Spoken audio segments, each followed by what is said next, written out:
Devant la complexité des problématiques et les difficultés à répondre aux enjeux sociétaux,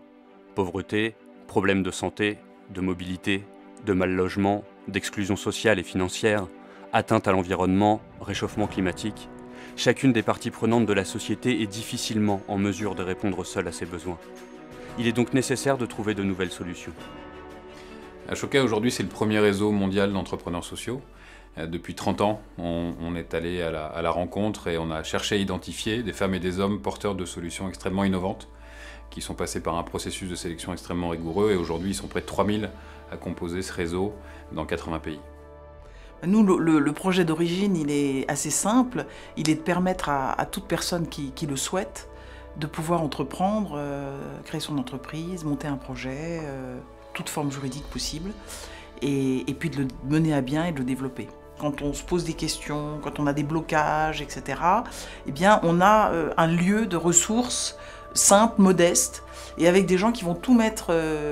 en musique pour essayer de trouver une solution à des questions, à des problèmes qu'on se pose. Mon rôle en tant qu'ASN, c'est d'être un supporter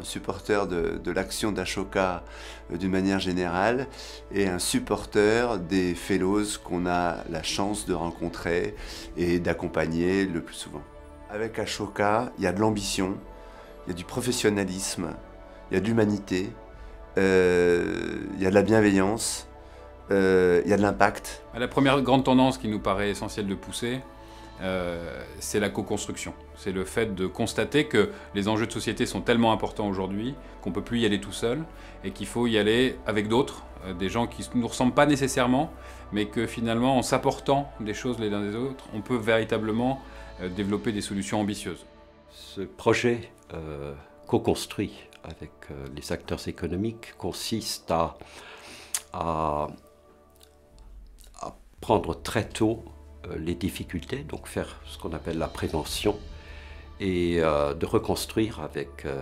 les ménages qui nous sont orientés et pris en charge économiquement par les banques, les établissements financiers, à reconstruire avec ces personnes le budget sur des bases saines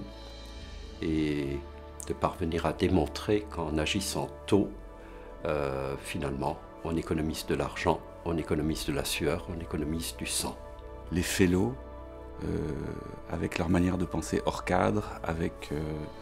leur manière de casser les silos, avec leur manière de briser les interdits, sont de nature à nous aider à découvrir quels sont ces nouveaux modèles. Et pour être clair, ces nouveaux modèles, personne ne les connaît, ni les industriels, ni les gouvernements, ni dans d'autres cas les assurances, les hôpitaux, les cliniques. Donc c'est un travail d'équipe qu'il va falloir fournir, et à partir du moment où on a intégré le fait que personne, en ce qui nous concerne les industriels, n'a la solution complète de la gestion de la santé dans le monde, et bien à ce moment-là il faut travailler, s'ouvrir sur le monde, écouter les autres, voir comment ils travaillent. Et les fellows sont une partie importante pour nous de ce processus de découverte. La deuxième grande tendance qu'on a observée et qui nous paraît aujourd'hui essentielle, c'est de développer une véritable culture du changement. Et pour développer cette culture du changement, il faut permettre aux prochaines générations finalement d'acquérir des compétences qui ne sont pas celles qu'on acquiert traditionnellement à l'école. Que ce soit l'empathie, le leadership, le travail collaboratif, sont des choses nouvelles qui ne sont pas véritablement enseignées. Et ce qui nous intéresse, c'est de mettre en lumière finalement des exemples de ceux qui ont compris que le 21e siècle sera celui de l'adaptabilité, de la prise de risque, de la prise d'initiative, que finalement les enjeux de société ne pourront être résolus que si chacun fait sa part à son niveau. Unicité mobilise des jeunes du bac-5 au bac+5, de toutes origines, de toutes couleurs, de toutes religions, pendant 9 mois, pour aller aider des personnes sans abri, des personnes âgées, des enfants en difficulté dans les quartiers,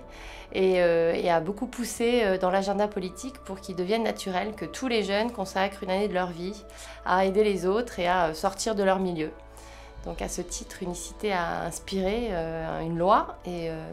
une politique publique qui s'appelle le service civique et qui va permettre cette année à 35 000 jeunes de s'engager pendant 6 à 12 mois et au service de centaines de milliers de personnes.